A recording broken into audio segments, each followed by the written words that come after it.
I've been interested in art since I think moments out of the womb, but I think in college I started painting really seriously. It's always something that I wanted to do. In high school I painted all the time, and I even did some exhibiting in high school, but there were other things that I might have done with my life, and I think in my late teens and early 20s I decided it was the thing that was going to keep me alive and excited and engaged with my life. In art school and even after, I've always painted and drawn, and I've tried everything. I've done sculpture. Even to this day I play with different media, but oil is the thing that I keep coming back to. A large part of it is just the sort of the lineage, the history of oil paint. All of these amazing people have built a language out of it, and I want to sort of contribute to that language, and I want to be in dialogue with the painters who've come before me. When I use a big splotch of gooey paint, it sort of instantly references de Kooning, and it puts you into Rembrandt with those thick, gooey foreheads and the things he's doing, and everyone in between. And having access to that, I think if I were using a different medium, I wouldn't have as rich a language.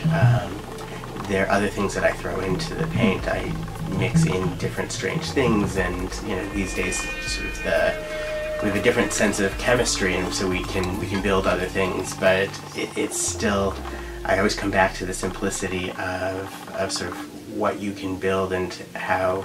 I can't remember who it was, but there was an artist who said oil paint was created to paint flesh, and it's so true. There's something about the way it's made and the way it performs, the way it acts when you sort of put it down in front of you, that it just feels alive, and I think that's a lot of what I'm shooting. Go back to what you asked initially. The models are people who can put up with me.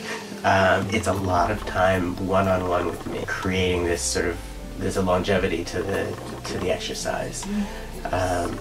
And they're very open-ended, so a painting could take a month, it could take a few sittings, or it really could take years. Some of them literally, they go on once a week for 52 weeks or more. So we're not looking at it, we're looking at more like a relationship, and the relationship is sort of realized or tracked through the course of paint. But the most interesting things about the paintings taking place over time, what you see when you get to the painting is a static object, but they take a long time to make, and you see the layers build up, and what you're really seeing are layers of time.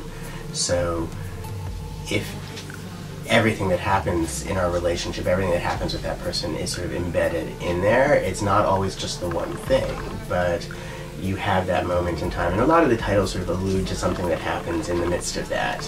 And some are obvious. When my wife was pregnant, you can see her body changing within the course of the painting.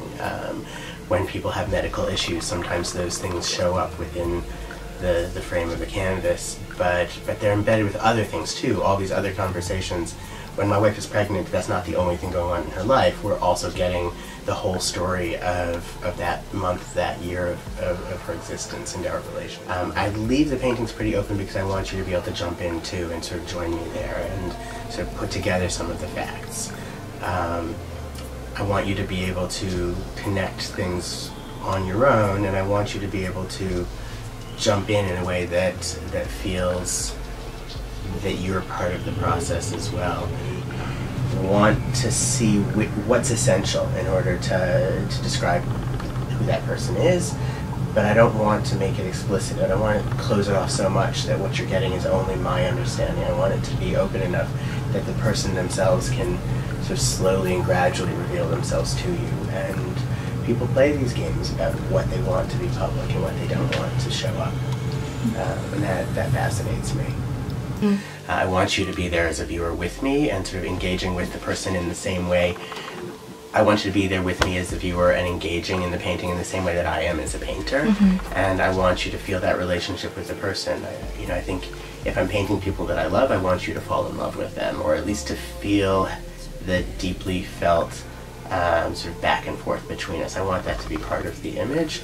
I don't want to start with an idea that this person will represent something.